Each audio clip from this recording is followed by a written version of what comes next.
Hi guys. Tonight's chapter of Shingaling is called How I Discovered Something About Maya. Meanwhile at school, everything was business as usual. We had our science fair. Remo and I got a B+ for our cell anatomy diorama, which was more than I thought we would get, considering I spent as little time on that project as possible. Jimena and Savannah built a sundial.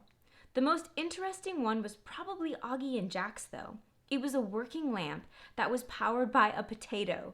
I figured Augie probably did most of the work since, well, let's face it, Jack's never been what one would call a gifted student. But he was so happy to have gotten an A on it. He looked so cute, like a little happy but somewhat clueless emoticon. And this was my emoticon when I saw him. And I'm going to show you guys the emoticons in the story because it's cute.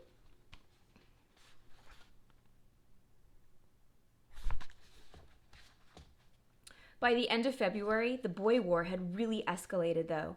Summer filled me in about what was going on since she had the inside scoop on everything from Augie and Jack's point of view.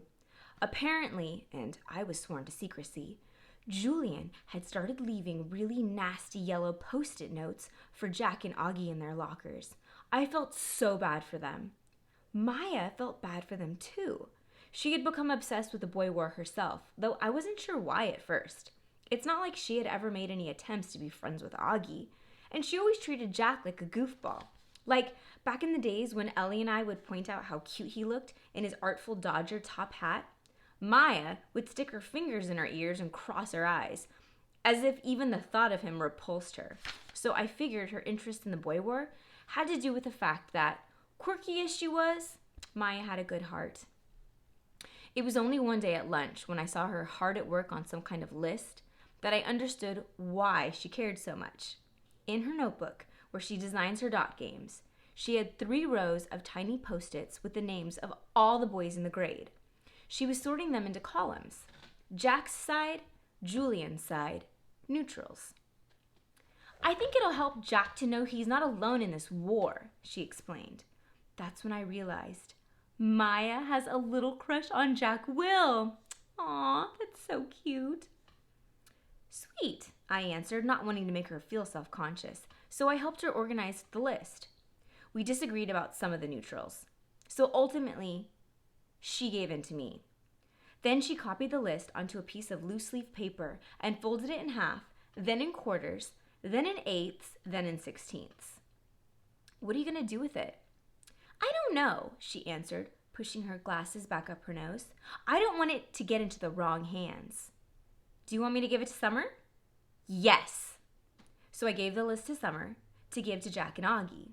I think Summer might have assumed that I had made the list myself, which I didn't correct because I had helped Maya work on the list, so I thought it was fine. "How's the dance stuff going?" Maya asked me in her flat-voiced way that same day. I knew she was just trying to be polite since she couldn't care less. But she was good that way. At least she made an effort to act interested.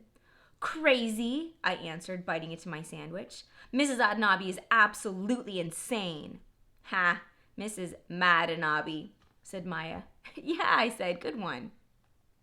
"It's like you've been hibernating the whole month of February, though," said Maya. "I've barely seen you. You never walk home with us after school." I nodded. "I know, we've been practicing at lunchtime lately, but we'll be done soon enough. Just a few more weeks. The gala is on March 15th. "Beware the Ides of March," she said. "Oh yeah, right," I said, though I had absolutely no idea what she was talking about. "So want to see the sketches for my newest colossal dot game?" "Sure," I answered, taking a deep breath.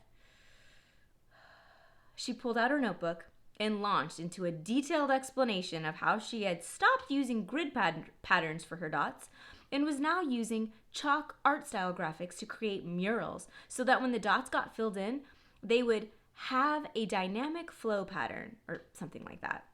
The truth is, I had trouble following what she was saying. The only part I heard for sure was when she said, "I haven't brought my new dot game to school yet because I want to make sure you're around to play it."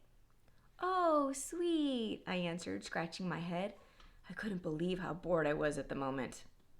She started saying something else about the dots, and I glanced over at Summer's table to distract myself. She Jack and Augie were laughing. I could guarantee you one thing, they weren't talking about dots. There were times when I really wished I had the guts to just go and sit with them.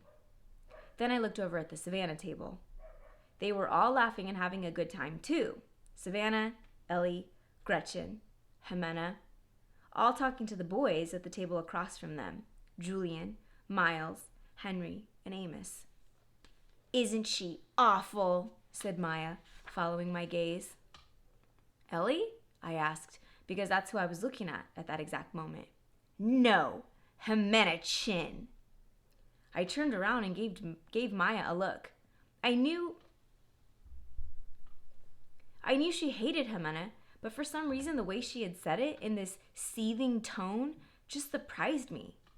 "So what is this thing you have against Jimena Chin?" I asked. "It's Ellie who ditched us, remember? It's Savannah who hasn't been nice to us." "That's not true," Maya argued. "Savannah's always been nice to me. We used to have playdates all the time when we were in lower school." I shook my head. "Yeah, but Maya," I said, "playdates don't count. Half the time our moms set those up. Now we get to choose who we want to hang out with. And Savannah is choosing not to hang out with us. Ellie is choosing not to hang out with us, just like we're choosing not to hang out with some people. It's not that big a deal. It's certainly not Jimena Chin's fault." Maya peered over her glasses at the Savannah table. As I watched her, I realized she still looked exactly the way she did in kindergarten when we would have tetherball games in the playground or go on fairy quests in the park at sunset.